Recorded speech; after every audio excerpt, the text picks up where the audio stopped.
ஹல்லேலூயா. கர்த்தர் இந்த நாளை தந்தபடியினால் தேவாதி தேவனுக்கு நான் நன்றி செலுத்துகிறேன். விசேஷமாக இந்த 39ஆம் வாரத்திலும் இந்த உயிர்ப்பின் சத்தியங்கள் மூலமாக ஆண்டவர் நம்மோடு பேசுகிறார், நம்மோடு இடைபடுகிறார்.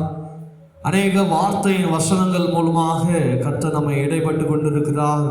விசுவாசத்தை குறித்து அநேக வார்த்தைகள் நம்மோடு இடைப்பட்டு கொண்டிருக்கிறது. இந்த நாளிலும் கூட ஆண்டவர் விசுவாசமும் பொறுமையும் என்ற காரியத்தை தொடர்ந்து நம்மோடு இடைப்பட்டு கொண்டே இருக்கிறார். இந்த வாரமும் தொடர்ச்சியாக இந்த விசுவாசமும் பொறுமையும் என்ற காரியத்தை நாம் தியானிக்க போகிறோம். அதற்கு ஆதாரணமாக 1 பேதுருவின் புஸ்தகம் 2 பேதுரு புஸ்தகம் 1ஆம் அதிகாரம் அதனுடைய 6ஆம் வசனத்தை ஒருவர் வாசிக்கலாம். 2 பேதுரு புஸ்தகம் 1ஆம் அதிகாரம் அதனுடைய 6ஆம் வசனத்தை நான் வாசிக்கிறேன். ஞானத்தோடு இச்சை அடக்கத்தையும், இச்சை அடக்கத்தோடு கூடிய பொறுமையும், பொறுமையோடு கூடிய தேவ பக்தியும் தெரிந்து கொள்ளணும். ஹல்லேலூயா, ஹல்லேலூயா. இந்த நாளில் கூட நாம அந்த பொறுமையின் காரியத்தை குறித்து நாம் தியானித்து வருகிறோம். ஆண்டுடைய வார்த்தைகளை நாம் விசுவாசித்து அந்த சத்திய வசனங்களினால அவருடைய வார்த்தை பொறுமை நமக்கு விசுவாசமும் வேணும். அந்த விசுவாசத்தோடு கூடிய பொறுமை நமக்கு மிகவும் அவசியம் என்று சொல்லி ஆண்டவர் கடந்த ஒரு 4-5 வாரங்களாக நம்மோடு பேசி வருகிறார். இந்த நாளில் கூட ஆண்டவர் இந்த பொறுமை ஒரு மனுஷனுக்கு எவ்வளவு அவசியமானது, அந்த விசுவாசத்தோடு கூடிய அந்த மனுஷனுக்கு பொறுமை எவ்வளவு அவசியம் என்பதை ஆண்டவர் இந்த நாளில் நம்மளோடு அநேக வசனங்களோடு இடைவிட போகிறார். ஒரு மனுஷனுக்கு எவ்வளவு பொறுமை தேவையோ அந்த பொறுமையானது அவனுக்கு நல்ல ஞானத்தை கற்றுக் கொடுக்கும். அந்த ஞானமானது அவன் எப்படி செல்ஃப் கண்ட்ரோலாக வாழ வேண்டும் என்பதை அவனுக்கு கற்றுக் கொடுக்கும். அந்த செல்ஃப் கண்ட்ரோல் அவனுக்கு எப்படி அவனை பொறுமையாக வாழ வேண்டும் என்பதை அவனுக்கு கற்றுக் கொடுக்கிறதா இருக்கிறது. ஹல்லேலூயா. சத்தமா சொல்லமா ஹல்லேலூயா. இந்த பொறுமையின் காரியங்கள்ல அநேக நேரங்களில் நாம் தவறி போகிறதுனால தான் நமக்கு கிடைக்க வேண்டிய ஞானத்தை நாம் இழந்து போகிறோம். அந்த ஞானத்தை இழந்து போகிறதுனால ஒரு சில காரியங்களிலே நாம் செல்ஃப் கண்ட்ரோலாக இல்லாததுனால நாம் என்ன செய்து கொண்டிருக்கிறோம்? தேவனுக்கு விரோதமான காரியங்களை நாம் செய்து கொண்டிருக்கிறோம். இதை கேட்டுக்கொண்டிருக்கிற எனக்கு அருமையான சகோதர சகோதரர்களே, இதை ஆன்லைன் மூலமாக இந்த சத்தியத்தை கேட்டுக்கொண்டிருக்கிற தேவ ஜனங்களே, நமக்கு நம்முடைய வாழ்க்கையில பொறுமை அவசியம் வேண்டும் என்று சொன்னால் அந்த பொறுமையோடு வாழ்கிறதற்கு நமக்கு நல்ல ஞானம் வேண்டும். அந்த நல்ல ஞானத்தை ஆண்டவரிடத்திலிருந்து கேட்டு பெற்றுக்கொள்ளுங்கள். அந்த ஞானமானது முதலாவது உங்களுக்கு இச்சை அடக்கத்தோடு நாம எப்படி நடந்து கொள்ளணும் என்பது கற்றுக் கொடுக்கிறது. இச்சை அடக்கணும்னு சொன்னா நாம பேசுகிற பேச்சு, பார்க்கிற பாவை, செய்கிற செயல்கள், நடக்கிற நடக்கைகள் எல்லாவற்றிலையும் நம்ம சரியாய் வாழ வைக்கிறது தான் இச்சை அடக்கம். ஆனால் இன்னைக்கு நிறைய காரியங்களை நாம விழுந்து போகிறதுக்கு காரணம் என்னவென்று சொன்னால் இந்த இச்சை அடக்கமானது நமக்குள்ள இல்லாததினால. ஏன் இந்த இச்சை அடக்கம் நமக்குள்ள இல்லைன்னு சொன்னா நம்மிடத்துல அந்த உண்மையான ஞானம் நமக்குள்ள இல்லை. அந்த ஞானம் இருந்தால் நமக்கு இச்சை அடக்கம் இருக்கும். அந்த இச்சை அடக்கமானது நமக்குள்ள இருக்குமானால் நமக்கு என்ன வருமா?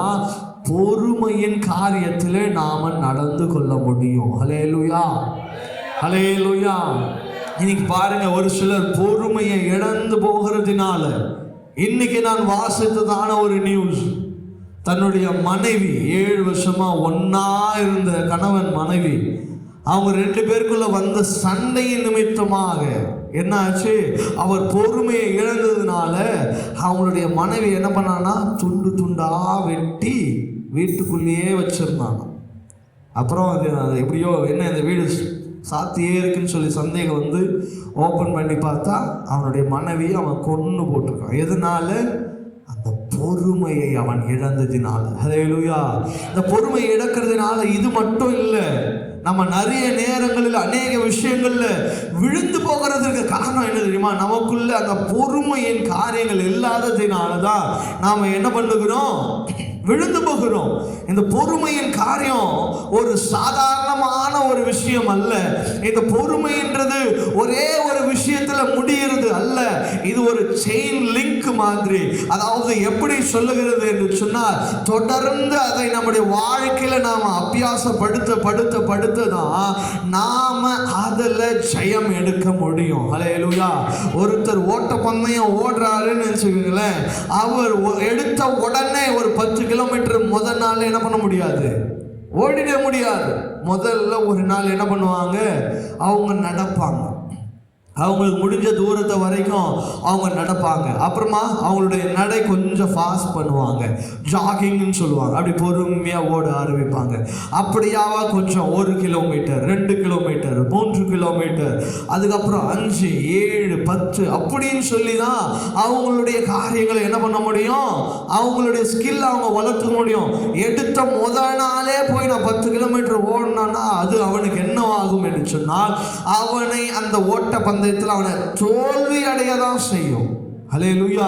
நம்முடைய வாழ்க்கையில கூட பொறுமை என்பது ஒரு சாதாரணமான காரியம் என்று எடுத்துக்கொள்ளுகிறோம். இந்த பொறுமை என்ற காரியத்துல அநேக ஆசீர்வாதங்களை ஆண்டவர் நமக்கு ஒளித்து வைத்திருக்கிறார்.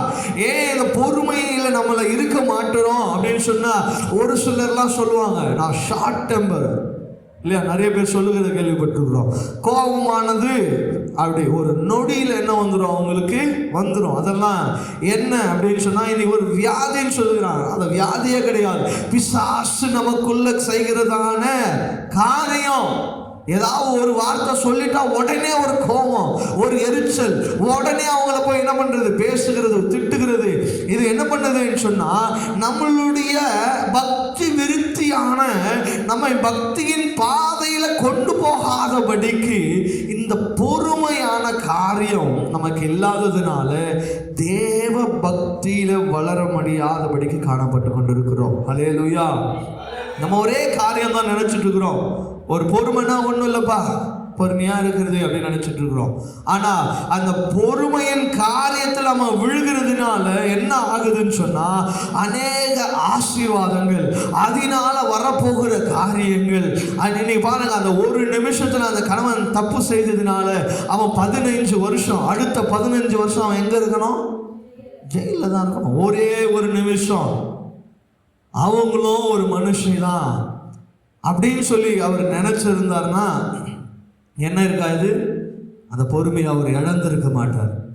அவங்க மனைவி அவர் நேசித்து இருந்திருந்தார்னா அந்த காரியத்தை அவர் செய்திருக்க முடியாது. அடுத்து 14 வருஷம் அவனுடைய வாழ்க்கை அவர் இழந்து தவிக்க வேண்டிய அவசியம் இல்லை.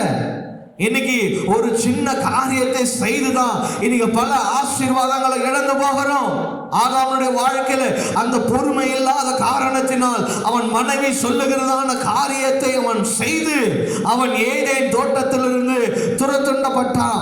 ஆண்டவர் அவனுக்காக வைத்திருந்த ஏராளமான ஆசீர்வாதங்களை அந்த பொறுமையின் காரியங்கள் இல்லாம அவன் இழந்ததின் நிமித்தமாய் அவனுக்கு உண்டாக்கப்பட்டு வைத்திருக்கிற, அவனுக்காகவே ஏற்படுத்தி வைக்கப்பட்டிருக்கிற அந்த ஏதேன் தோட்டத்தை அவன் இழந்து போகிறான். ஹல்லேலூயா. அவன் ஒருவேளை ஆதாம் ஏவாள் கிட்ட சொல்லியிருந்தான், அம்மா நான் இது ஆண்டவர் வரட்டும், என் ஏசப்பா வரட்டும், அவர்கிட்ட கேட்டு இந்த கனியை நான் புசிக்கலாமா வானாமான்னு சொல்லி அவரை கேட்டு நான் இதை சாப்பிட்றேன் அப்படின்னு சொல்லியிருந்தாருன்னா, அங்கே அன்னைக்கு ஆண்டவர் வரும்பொழுது, ஆண்டவரே இந்த கனியை நான் புசிக்கலாமா, இப்படி என் மனைவி சொல்றாளே, எனக்கு நீங்க உண்டாக்கி கொடுத்த என் மனைவி இப்படி சொல்றாளே, இதை நான் உண்ணலாமா அப்படின்னு சொல்லி அன்னைக்கு கர்த்தரிடத்துல கேட்டிருந்தா, அன்னைக்கு தேவ பயம் அவனுக்குள்ள இருந்திருக்குமானா, அன்றைக்கு அந்த பொறுமையின் காரியம் தினம் மாலையில் ஆண்டவர் அவனோடு வந்து உறவாடுகிற நேரத்தில் அதை கேட்டு அந்த ஆசீர்வாதங்களை பெற்றுக் கொண்டிருக்கலாம். ஆனால் அவன் அந்த பொறுமையின் காரியங்களை இழந்ததினால அவன் ஆசீர்வாதத்தை இழந்து போனா. அவன் மாத்திரம் ஆசீர்வாதத்தை இழந்து போகலுங்க, அவன் நிமித்தமாக அவன் பின்னாக வந்த அனைத்து சந்ததிகளும் அந்த சாபத்துக்குள்ளாக போனது. அல்லேலூயா. நீங்க பொறுமையை இழந்து போகிறதுனால நீங்க மட்டும் ஒரு சில காரியங்களை இழந்து போக போறது இல்லைங்க, உங்க குடும்பத்துக்கும் அது பாதிக்கும். உங்க குடும்பத்தில் வருகிற அடுத்த ஒவ்வொரு குடும்பத்தையும் அது பாதிக்கும். அநேக காரியங்களில் அதை பாதிக்கிறதாக ஏற்படுத்தும். நீங்க பொறுமை இல்லாத காரணத்தினால நீங்க மட்டும் பாதிக்கப்பட போகிறது இல்லை, உன் பிள்ளைகள் பாதிக்கப்பட போகிறது, உன் குடும்பம் பாதிக்கப்பட போகிறது, உன் மனைவி பாதிக்கப்பட போகிறாங்க, உன் கணவன் பாதிக்கப்பட போகிறாங்க, உங்களையே நம்பி இருக்கிற உங்க பிள்ளைகள் உங்களுடைய காரியங்கள் எல்லாம் இழந்து போக போகிறாங்க. இதையெல்லாம் யோசித்து பாருங்க. இந்த பொறுமையின் காரியம் ஒரு லேசான காரியம் இல்லவே இல்லை. அது ஒரு கடைப்பிடிக்க வேண்டிய காரியம். இந்த பொறுமையின் காரியம் வெறும் லேசான காரியம் என்று சொல்லி இன்றைக்கு நீங்கள் அதை நினைத்து கொண்டிருப்பீர்கள் என்று சொன்னால், இன்றைக்கு இந்த பொறுமையின் காரியத்தில் நாம உறுதியா இருக்கணும். ரொம்ப அவசியமான காரியம்.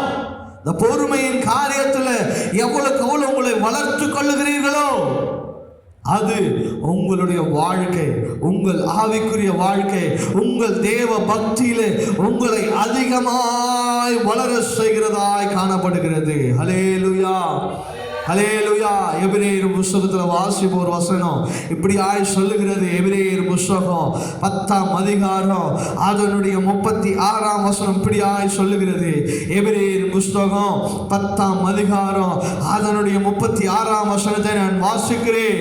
நீங்கள் தேவனுடைய சித்தத்தின்படி செய்து வாக்குத்தத்தம் பண்ணப்பட்டதை பெரும்படிக்கு பொறுமை உங்களுக்கு வேண்டியதாக இருக்கிறது. ஹல்லேலூயா. கர்த்தர் உங்களுக்காக ஒரு வாக்குத்தத்தத்தை பண்ணி வைத்திருக்கிறாரா? ஆண்டவர் ஒரு காரியத்தை செய்வேன்னு சொல்லி இருக்கிறாரா? ஏன் செய்யலன்னு சொல்லி உங்க பொறுமையை இழந்து போயிடாதீங்க, உங்களுடைய விசுவாசத்தை இழந்து போயிடாதீங்க. ஏசப்பா உங்களுக்கு செய்வேன்னு ஒரு காரியத்தை சொல்லி இருக்கிறாரா? செய்வேன்னு சொல்லி ஆண்டவர் வாக்குத்தத்தம் பண்ணி இருக்கிறாரா? அதை நீங்கள் பொறுமையோடு கூடிய அந்த விசுவாசத்தோடு நீங்கள் இருப்பீர்கள் என்று சொன்னா, அந்த பொறுமையும் அந்த விசுவாசமும் என்ன உனக்கு செய்யும் என்று சொன்னால், நீங்கள் நினைத்ததை காட்டிலும் பெரிய காரியங்களை செய்வோம். ஹல்லேலூயா, ஹல்லேலூயா. விசுவாசம் வேணும் நமக்கு, அதுக்கேற்ற பொறுமையும் நமக்கு வேணும். பொறுமையை நம்ம இழந்து போயிடக்கூடாது. ஆண்டவரே, நீங்க சொல்லலாம், அப்பா ஜனவரி மாதம் கொடுத்தீங்க, நிச்சயமாகவே முடிவு உண்டு, உன் நம்பிக்கை வீண் போகாதுன்னு சொன்னீங்க. 8ஆம் மாதம் முடிய போகுது அப்படின்னு சொல்லி நீங்க ஒருவேளை நினைச்சிட்டு இருக்கலாம். ஆண்டவர் வாக்குரைத்திருக்கிறார் என்று சொன்னார், நிச்சயமாகவே உனக்கு ஒரு முடிவை ஏற்படுத்துவேன், உன் நம்பிக்கையை நான் ஆண்டவர் நடத்துவேன் சொல்லி இருக்கிறார்னா நிச்சயமாகவே அந்த காரியத்தை உங்களுக்கு செய்து முடிப்பார். அதுல நீங்கள் உறுதியா இருக்கணும், அதுல விசுவாசத்தோடு இருக்கணும், அதுல நீங்க பொறுமையோடு இருக்கணும். அதுதான் உங்களை நிச்சயத்தின் பாதையில நடத்தும். இந்த பொறுமைதான் உங்களை தேவனுக்கு எவ்வளவு பிரியமானவர்கள் என்பதை காண்பிக்கும். நீ எவ்வளவுக்கு எவ்வளவு ஆண்டவர் சமூகத்தில் பொறுமையா இருக்கிறியோ, நீ அப்போ ஆண்டவர் மேலே எவ்வளவு விசுவாசமா இருக்கிறீங்க என்பது அர்த்தமாக காணப்படும். ஹல்லேலூயா, ஹல்லேலூயா. பொறுமையா இருப்பீங்களா? ஏசப்பா செய்வேன்னு சொன்ன காரியங்களில் நீங்கள் உறுதிப்பட்டு இருப்பீங்களா? அதுதான் உங்களை அவர் நித்திய பாதையிலே நம்மை கொண்டு போகிறதா இருக்கிறது. அப்போஸ்தலனாகிய பவுல் ரோமருக்கு எழுதின நிருபம் 5ஆம் அதிகாரத்தினுடைய 3ஆம் வசனம் சொல்லுகிறது. ரோமருக்கு நிருபம் 5ஆம் அதிகாரம் அதனுடைய 3ஆம் வசனம் இப்படியாக சொல்லுகிறது. அது மாத்திரமல்ல, உபத்திரவமும் பொறுமையும், பொறுமையை பரீட்சை நம்பிக்கையும் உண்டாக்குறது என்று நாங்கள் அறிந்திருக்கிறோம். ஒவ்வொன்றாக படிப்படியா உனக்கு ஒரு காரியத்தை பொறுமை சொல்லிக் கொடுக்கும். நீங்க பொறுமையாக இருந்தீங்கன்னா அநேக காரியங்களை நீங்க என்ன பண்ண முடியும்? கற்றுக்கொள்ள முடியும், தெரிந்து கொள்ள முடியும். ஒரு அம்மா ஒரு நாள் அவங்களுடைய காரை எடுத்துட்டு அவங்க போறாங்க, அவங்களுடைய வேலைக்காக அவங்க போறாங்க. அப்ப போகும்போது ஒரு இடத்துல அவங்க உட்கார்ந்துட்டு இருக்கிறாங்க. அந்த அம்மா உட்கார்ந்துட்டு இருக்கும் பொழுது மேல இருந்து ஒரு காகமானது அவங்க மேல என்ன பண்ணிருச்சு, ஒரு டாய்லெட் போயிடுச்சு. அந்த அம்மாவுக்கு ஒரே வருத்தம், என்னடா இது, நம்ம வெளியே போகிறோம், இந்த நேரத்தில் போயிடுச்சுன்னு சொல்லி அதுக்கப்புறமா அந்த அம்மா அதெல்லாம் க்ளீன் பண்ணிவிட்டு அவங்களுடைய காரை எடுத்துகிட்டு அவங்க போகிறாங்க. அந்த காரை எடுத்துட்டு போகும்போது போற வழியில வண்டி பஞ்சர். என்னடா இது, இப்போதான் அந்த காகம் நம்ம மேலே இப்படி பண்ணிடுச்சு, அதுக்குள்ளே நம்முடைய கார் என்ன ஆயிடுச்சு, பஞ்சர் ஆயிடுச்சுன்னு சொல்லிட்டு அந்த டிரைவர்கிட்ட அந்த இதுவை மாற்ற சொல்லிட்டாங்க. என்ன மாற்ற சொன்னாங்க, டயரை மாற்ற சொல்லிட்டு அங்கேயே பக்கத்தில் ஒரு கல்லில் உட்காந்துருக்கு. உடனே அது பஞ்சர் போட்டோடனே அவங்க எழுந்து அங்கேருந்து வர்றாங்க. அங்கேருந்து எழுந்து வந்து அந்த வண்டியில் போகிறாங்க. போகிற வழியிலே அவங்க ஒரு செய்தியை கேள்விப்படுறாங்க. அவங்க போகிற வழியாக ஒரு பிரிட்ஜு அவங்க என்ன ஆயிடுச்சா, கொலாப்ஸ் ஆகி இடிஞ்சு கீழே விழுந்து அதில் யாரெல்லாம் ட்ராவல் பண்ணாங்களோ நிறைய பேர் என்ன ஆச்சா, மரித்து போனாங்கன்ற சத்தத்தை அவங்க கேட்டாங்களாம். உடனே அந்த காரை எடுத்துட்டு ஆலயத்தில் போய் முழங்கால் படிட்டு அந்த தாயார், ஆண்டவரே என் வாழ்க்கையில் ஒரு சில காரியங்களை நீங்கள் தாமதப்படுத்தினீங்க, ஒரு சில சூழ்நிலைகளை ஏற்படுத்தினீங்க, அது என்னுடைய கெடுதிக்கு நான் நினச்சேன், ஆனால் அது என்னுடைய கெடுதி இல்லை, என் ஜீவனை காப்பாற்றுவதற்கு நீங்கள் எனக்கு ஒரு நன்மையான காரியங்களை செய்து கொடுத்ததுக்காக நன்றின்னு சொன்னாங்களாம். ஹல்லேலூயா, ஹல்லேலூயா. இதை கேட்டுக்கொண்டிருந்த தேவ ஜனமே, ஒருவேளை அந்த கார் பஞ்சர் ஆகாம அந்த தாயார் போயிருப்பாங்கன்னு சொன்னா அவங்க என்ன பண்ணிருப்பாங்க, அந்த பிரிட்ஜ் கொலாப்ஸ் ஆகும்போது அவங்களும் அந்த பிரிட்ஜில் மாட்டி என்ன பண்ணிருப்பாங்க, மரிச்சு போயிருப்பாங்க.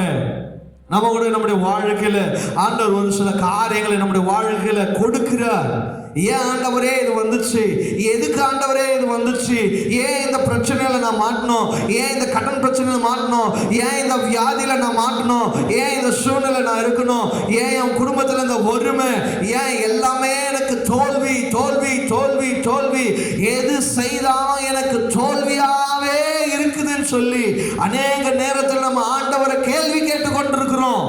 அது நம்முடைய தோல்வி அல்ல, கர்த்தர் நம்மை வெற்றியின் பாதையில கொண்டு போகிறதுக்கு இப்பொழுதுக்காக நம்மை தோல்வி அடைய செய்து கொண்டிருக்கிறார். ஹல்லேலூயா, ஹல்லேலூயா.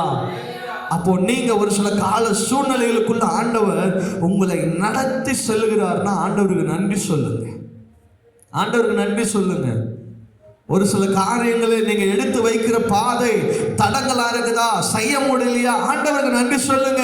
ஆண்டவரே, இதுல இருந்து ஏதோ ஒரு காரியத்தை எனக்கு என்ன பண்ண போறீங்க, சொல்லி தர போகிறீங்க. இந்த காரியத்திலிருந்து எனக்கு என்ன பண்ண போறீங்க, என்னை ஒரு பாதையில நீங்க என்ன பண்ண போகிறீங்க, கொண்டு போக போகிறீங்க. யோசேப்பினோட வாழ்க்கையில அவன் எவ்வளோ காரியங்களை அவன் என்ன பண்ணா, சகித்தான், போராட்டங்களில் வெளியாய் போனான், அவனை கொலை பண்ணுகிறதான காரியங்களை கொள்ள ஆண்டவர் அவனை கொண்டு போனான். அப்ப கூட ஆண்டவரை விட்டு அவன் போல எல்லா சூழ்நிலைகளும் எல்லா காரியங்களிலும் அவன் நம்பிக்கையோடு இருந்தான், விசுவாசத்தோடு இருந்தான், விசுவாசத்தோடு கூடிய பொறுமையோடு இருந்தான். தேவ பிள்ளைகளே, உங்க வாழ்க்கையில கூட நீங்கள் விசுவாசத்தோடு கூடிய அந்த பொறுமை உங்களுக்கு வேணும். இன்னைக்கு கிறிஸ்துவனுடைய வாழ்க்கையில என்ன தெரியுமா, ஒரு சில வார்த்தைகள் நம்ம இருதயத்தில் கேட்கும் பொழுது அந்த நேரம் மட்டும் என்ன பண்றோம், ஆண்டவர் புரிஞ்சுக்கிறோம். கொஞ்ச நேரம் எழுச்சி உடனே அந்த சத்தியம் நமக்குள்ள கிரியை செய்கிறது இல்ல, சத்திய வார்த்தைகள் நமக்குள்ள கிரியை செய்யல. ஏன் அப்படின்னு சொன்னா, நீங்க அந்த சத்தியத்தை புரிந்து கொண்ட அளவுக்கு அந்த சத்தியத்துல நீங்கள் நடக்கல. அதை உங்க வாழ்க்கையில நீங்க என்ன பண்ணணும், அப்ளை பண்ணணும். சத்திய வசனங்களை கேட்கிறது மாத்திரம் அல்ல, அதை நீங்க உங்க வாழ்க்கையில நீங்க அப்ளை பண்ணணும், அதை நீங்க சரி செய்யணும், அதை உங்களோட வாழ்க்கையில நீங்க அதை யூஸ் பண்ணணும், இல்லையா? இப்போ உங்களுக்கு யாரோ ஒருத்தர் தெரிஞ்சவங்க உங்களுக்கு கொடையை கிஃப்டா கொடுத்துருக்குறாங்கன்னு வச்சுக்கோங்க. நீங்க அதை கொண்டு போய் வீட்டில் வச்சுட்டீங்க. அடுத்த நாள் வெளியில போறீங்க, ஒரே மழை, ஃபுல்லா நனைஞ்சிட்டீங்க. அப்புறம் வீட்டுக்கு வந்தீங்க. யார் உங்களுக்கு கொடையை கிஃப்ட் கொடுத்தாங்களோ அவங்க உங்களை பார்த்து என்ன கேட்பாங்க, உனக்கு நான் கொடையை கொடுத்துனேன், நீ என்ன பண்ணல, ஏன் அதை எடுத்துட்டு போல? அப்போ அந்த கொடையை கொண்டு போகாதது யாருடைய தவறு? நம்முடைய தவறு. ஏன்னா நம்ம கிட்ட அது இல்லாம இல்லை, இருக்குது. ஆனா அதை கொண்டு போகாததுனால, அதை யூஸ் பண்ணாததுனால அதனுடைய பலனை நாம என்ன பண்ண முடியல, பெற்றுக்கொள்ள முடியல. ஆண்டவர் உங்களுக்காக வசனங்களை சொல்லதான் முடியும். அந்த காரியங்களை நீங்க தான் உங்க வாழ்க்கையில என்ன பண்ணணும், பயன்படுத்திக் கொள்ளணும். பண்ணணும். அப்பதான் உங்களுக்கு நன்மையான காரியங்கள் நடக்கும். சொல்ற வார்த்தைகளை கேட்டு கேட்டு சும்மா அப்படியே கம்முன்னு இருந்தீங்கன்னா ஒரு காரியமும் உங்களோட வாழ்க்கையில நடைபெறாது. நீங்க இங்க கேட்கிற வசனங்களை நீங்கள் விசுவாசிக்கிறீங்களா? பொறுமையோடு இருக்கணும்னு சொல்லி வசனங்கள் சொல்லப்படுகிறதா? இங்க வரைக்கும் சரி, இனிமே நான் பொறுமையோடு காத்திருப்பேன்னு சொல்லி இருக்கிறது அல்ல. அந்த காரியத்தை நீங்க எதிர்பார்த்திருக்கிற காரியம் நடைபெறுகிற வரைக்கும் நீங்க என்ன பண்ணணும்?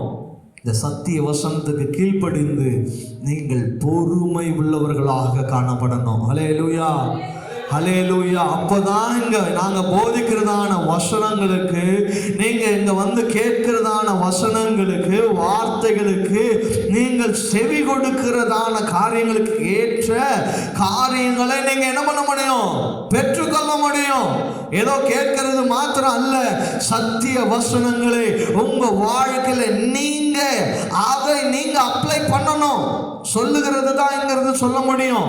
அது அப்ளை பண்ணுகிறதும் பண்ணாததும் அதுல இருந்து நன்மையை பெற்றுக்கொள்ளுகிறதும் நன்மையை பெற்றுக்கொள்ளாமல் போகிறதற்கு காரணம் அது உங்க கையில தான் இருக்கிறது. அல்லேலூயா.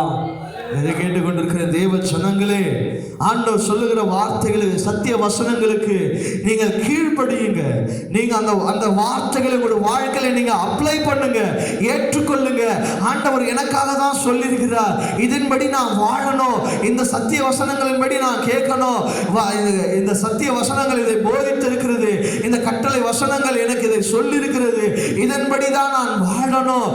அந்த மனுஷன் இதன்படி வாழலையே, அந்த அம்மா இந்த சத்திய வசனங்களின்படி வாழலே அப்படின்னு சொல்லி நீங்க பார்க்காதீங்க. உங்க வாழ்க்கையில, உங்க குடும்பத்துல, உங்க தனிப்பட்ட வாழ்க்கையில நன்மை வரணும்னு சொன்னா அதை நீங்க பயன்படுத்தும் போதுதான் உங்களுக்கு நன்மை வரும். ஹல்லேலூயா, ஹல்லேலூயா. ஆண்டவர் நம்மை வித்தியாசமா இருக்கணும்னு தான் படைச்சிருக்கிறது இல்லையா?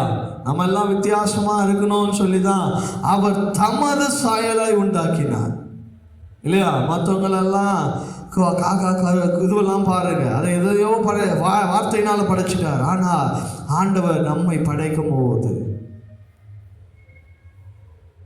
அவர் படைக்கும் போது என்ன பண்ணார் தெரியுமா? அவர் வாங்க நம்ம நமது சாயலாக, மற்றதை உருவாக்கும் போது வார்த்தையினால சொல்லிட்டார். ஆனால் உங்களையும் என்னையும் உருவாக்கும் பொழுது தன்னை பார்த்தார். என்ன போல இருக்கணும், என் பிள்ளை என்ன போல இருக்கணும்னு சொல்லி அவர் நம்மை தமது சாயலாக உண்டாயிருக்கிறார். தேவ பிள்ளைகளே, ஹல்லேலூயா. அதனாலதான் இயேசு கிறிஸ்து தம்மை போல வாழணும், அவரை போல நாம இருக்கணும்னு சொல்லி ஆண்டவர் ஆசைப்படுகிறார். அவர் ஆசைப்படுறதுல ஒரு தவறும் இல்லை. ஏன்னா அவர் நம்மை அவரை போலதான் உண்டாக்கி இருக்கிறார். அதை நாம கவனித்து பார்த்தோம் என்று சொன்னார். ஏன் ஆண்டவர் நம்மை அவர் சாயலாய் நம்மை உருவாக்குகிறார் என்று சொல்லி நீங்க கவனிச்சு பார்த்தீங்கன்னா நிச்சயமாகவே மற்ற மிருக ஜீவனங்களுக்கோ, காட்டு புஷ்பங்களுக்கோ, மற்ற காரியங்களுக்கோ, நமக்கும் அதுகளுக்கும் இருக்கிறதான வித்தியாசங்களை நீங்கள் பெற்றுக்கொள்ள முடியும். 2 பேதுரு புஸ்தகம் 1ஆம் அதிகாரம் 3ஆம் வசனம் இப்படியா சொல்லுகிறது. 2 பேதுரு புஸ்தகம் 1ஆம் அதிகாரம் 3ஆம் வசனம், தம்முடைய மகிமையினாலும் காருண்யத்தினாலும் நம்மை அழைத்தவராய் அறிந்திருக்கிற அறிவினாலே ஜீவனுக்கும் தேவ பக்திக்கும் வேண்டிய யாவற்றையும் அவருடைய திவ்ய வல்லமையானது நமக்கு என்ன பண்ணியிருக்கிறதா? தந்தளிக்கிறது என்றும். ஆண்டவர் நம்ம எப்படிலாம் நடத்தணும், எப்படிலாம் இருக்கணும்னு ஆசைப்படுறாரோ அதற்கு ஏற்ற எல்லா காரியத்தையும் நமக்கு கொடுக்கிறவராய் இருக்கிறார். ஹல்லேலூயா, ஹல்லேலூயா. எல்லாத்தையும் ஆண்டவர் கொடுக்கிறார். அதை நீங்கள் செய்கிறதற்கான எல்லா காரிய சித்தியும் ஆண்டவர் நமக்கு ஏற்படுத்தி கொடுக்கிறார். உருவாக்குகிறதுக்கு ஆண்டவர் நமக்கு நல்ல தாளந்துகளை கொடுக்கிறார், உதவிகளை ஏற்படுத்தி கொடுக்கிறார். ஆனால் அதை செய்யாமல் இருப்பது நம்முடைய தவறாக இருக்கிறது. நமக்கு இருதயத்திற்கு ஏற்ற வசனங்களோ, இல்லை நாம பரிசுத்தமாய் வாழ்வதற்கோ, இல்லை ஆண்டவருக்கு பிரியமாய் வாழ்வதற்கோ, ஆண்டவருக்குரியவர்களாக நம்மை நடத்துவதற்கோ எல்லா காரியங்களும் ஆண்டவர் நமக்கு தெரியப்படுத்துகிறார். அதன்படி வாழ்கிறதோ இல்லை வாழாமல் போகிறதோ நம்முடைய கரத்திலே இருக்கிறது. அதை நன்றாக நீங்கள் கவனித்து பார்ப்பீர்கள் என்று சொன்னால் உங்கள் வாழ்க்கை நிச்சயமாகவே தேவன் நினைத்தது போல கர்த்தர் உங்களை நடத்த முடியும். ஹல்லேலூயா, ஹல்லேலூயா. லூக்கா எழுதின சுவிசேஷ புத்தகம் 21ஆம் அதிகாரம் வசனப்படியாய் சொல்லுகிறது. லூக்கா எழுதின சுவிசேஷ புத்தகம் 21ஆம் அதிகாரம் அதனுடைய 19ஆம் வசனத்தை வாசிக்கலாமா? லூக்கா எழுதின சுவிசேஷ புத்தகம் 21ஆம் அதிகாரம் அதனுடைய 19ஆம் வசனம். உங்கள் பொறுமையினால் உங்கள் ஆத்துமாக்களை காத்துக்கொள்ளுங்க. நீங்க உங்க பொறுமையினால உங்களுடைய ஆத்துமாவை நீங்கள் காத்துக்கொள்ளுகிறீங்க. இந்த ஆத்துமா யாரிடத்துல போகிறது என்று சொன்னால் ஆண்டவரிடத்துல போகிறது. இன்னைக்கு பொறுமை இல்லாத காரணத்தினால என்ன தெரியுமா நடக்குது? இந்த உலகத்துல ஆண்டவர் இதை செய்யல அதை செய்யல அப்படின்னு சொல்லி பொறுமை இல்லாத தனத்தினால தன்னுடைய வாழ்க்கையை தன் ஆத்துமாவை நஷ்டப்படுத்தி கொண்டிருக்கிறாங்க. இன்னைக்கு நிறைய பேர் தன்னுடைய வாழ்க்கையை முடிச்சு கொள்ளுகிறாங்க, தற்கொலை பண்ணி கொண்டு இருக்கிறாங்க. நிறைய பேர் தன்னுடைய வாழ்க்கையின் காரியம் நான் வாழ்ந்தது போதும் அப்படின்னு சொல்லி தன்னுடைய வாழ்க்கையை முடித்து கொள்ளுகிறாங்க, தற்கொலை பண்ணி கொள்ளுகிறாங்க. இந்த பொறுமை இல்லாத காரியம் ஒரு நிமிஷம் யோசிச்சு பார்த்தாங்கன்னா, அவர் நம்மை தமது சாயலாக உருவாக்கி இருக்கிறார், நான் விசேஷமானவன் சொல்லி ஒரு நிமிஷம் பொறுமையோடு யோசிப்பான் என்று சொன்னார் அவன் தன்னுடைய ஆத்மாவை நஷ்டப்படுத்த மாட்டான். ஆனால் அப்படி பொறுமை இல்லாததினாலே இன்னைக்கு என்ன பண்ணி கொண்டிருக்கிறாங்க? தன்னுடைய ஆத்மா நஷ்டப்படுத்திக் கொண்டிருக்கிறாங்க. அடுத்தவங்களையும் என்ன பண்ணி கொண்டிருக்கிறாங்க? பொறுமையின் இல்லாத காரணத்தினால என்ன பண்றாங்க? அநேகருடைய ஆத்துமாக்களையும் நஷ்டப்படுத்திக் கொண்டிருக்கிறாங்க. தேவ பிள்ளைகளே, நான் எப்படி வாழ்றனோ அப்படிதான் என் ஃப்ரெண்ட்ஸ் நான் நடத்தணும், நான் எப்படி இருக்கிறனோ அப்படிதான் என் சொந்த பந்தங்களை நடத்தணும் அப்படின்னு சொல்லி தவறான காரியங்களை நடத்தி கொண்டிருக்கிறாங்க. அது அல்ல. உன் ஆத்துமாவை நீ காத்துக்கொள்ள வேண்டும் என்று சொன்னால் நீ பொறுமையாய் நீங்கள் இருங்க. நீ பொறுமையாய் இருக்கும் பொழுது உன் ஆத்துமா அவரிடத்தில் போய் சேர்கிறதா இருக்கிறது என்று சொல்லி வசனம் நமக்கு திட்டவட்டமாய் சொல்கிறது. ஹல்லேலூயா, ஹல்லேலூயா. உங்க ஆத்துமாக்களை நீங்க காத்துக்கொள்ளுங்க. உங்க பொறுமையினால தான் உங்க ஆத்துமாவை நீங்க காத்துக்கொள்ள முடியும். உங்க பொறுமைதான் உங்கள் ஆத்துமாவை கர்த்தரிடத்தில் உங்களை கொண்டு போகும். தேவ ஜனங்களே, உங்க பொறுமைதான் உங்க ஆத்துமாவை பரலோகத்தில் கொண்டு போகிறதுக்கு ஏதுவாக உங்களை தகுதிப்படுத்துகிறது என்பதை நீங்க நன்றாய் புரிந்து கொள்ள வேண்டும். ஒரு நிமிஷம் உங்களுடைய கோபமோ, ஒரு நிமிஷம் நீங்க பொறுமை இல்லாமல் செய்கிற காரியத்தின் நிமித்தமோ எத்தனையோ ஆண்டுகள் உங்களுக்கு வர வேண்டிய காரியங்கள் இல்ல, நீங்க நினைத்திருக்கிற காரியங்களை நீங்கள் இழந்து கொண்டிருக்கிறீங்க.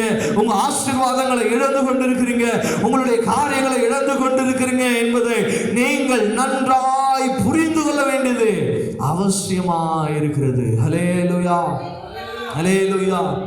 உங்க பொறுமையினால் உங்கள் ஆத்துமாவை நீங்கள் காத்துக்கொள்ளுங்க. தீமையான காரியங்களுக்கு உங்களை ஒப்பு கொடுத்துடாதீங்க. ஒரு நிமிஷம் யோசித்து பாருங்க. ஒருவேளை தவறான காரியங்களை செய்கிற மாதிரி உங்களுக்கு தோணுதா? ஒரு நிமிஷம் உட்காருங்க, தேவ சமூகத்தில் உட்காருங்க. ஆண்டவரே, நான் செய்கிற காரியம் இது சரியா? ஆண்டவரே, ஒருவேளை நான் தவறா இருந்தேனா? இன்னைக்கு ஆண்டவரே இந்த காரியத்தில் எனக்கு பொறுமையா கொடுங்க. ஒரே நிமிஷம் தான். ஒரு காரியம் செய்கிறதுக்கு முன்பாக ஒரு 5 நிமிடம் ஒரு காரியத்தை நீங்க செய்றீங்க அப்படின்னு சொன்னா பொறுமையோடு ஒரு 5 நிமிடம் அதை பொறுமையோடு காத்துருங்க. அதுக்கு அடுத்த ஆண்டவர் உங்களை என்ன செய்ய வேண்டும் என்று சொல்லி இன்னைக்கு ஆலோசனை கொடுப்பா. இன்னைக்கு அநேகருடைய பொறுமை இல்லாததுனால தான் தன்னுடைய பிள்ளையை ஒரு தகப்பன் அவரும் செத்து அவன் பிள்ளையும் கொண்டு போட்டார். ஆனால் என்ன ஆச்சுன்னா கடைசி அந்த குழந்தை செத்து போச்சு. அந்த தகப்பனாரை காப்பாற்றிட்டாங்க. அந்த தகப்பனாருடைய பொறுமையை ஒரு நிமிஷம் அவர் பொறுமையாக இருந்திருந்ததுன்னு சொன்னால் அவங்களுடைய பிள்ளையை அவர் உயிரோடு பார்த்துருக்க முடியும். இதை கேட்டுக்கொண்டிருக்கிற என் தேவ ஜனமே, இன்னைக்கு உங்களுடைய ஆத்துமாவை நஷ்டத்தின் பாதையில் நீங்கள் கொண்டு போயிடாதீங்க. உங்கள் பொறுமை உங்கள் ஆத்துமாவை காத்துக்கொள்ளும். நீங்கள் உறுதியாக இருங்க. உங்கள் பொறுமையில் நீங்கள் ஆண்டவரை உறுதியாக பிடிச்சு கொள்ளுங்க. தேவ பக்திக்கு நேராக உங்களை கொண்டு போகிறது இல்லை, உங்களுடைய பொறுமை அதிக செயல்படுகிறது என்பதை ஆராய்ந்து பாருங்க. உங்களுடைய வாழ்க்கையில எவ்வளவுக்கு எவ்வளவு விசுவாசம் அதிகமாக இருக்கிறதோ அதே அளவு அந்த விசுவாசத்தோடு கூடிய பொறுமை உங்களுக்கு அவசியம். அந்த பொறுமை உங்கள் ஆத்மாவை காத்துக்கொள்ளும். அந்த ஆத்மாவை காத்துக்கொள்ளுகிறதுனாலே கர்த்தர் உங்களை நன்மையின் பாதையிலே நடத்துவார். தேவன் தாமே இந்த வார்த்தைகளை ஆசீர்வதிப்பாராக. நம்ம எல்லாம் கண்களை மூடி ஆண்டவரை நோக்கி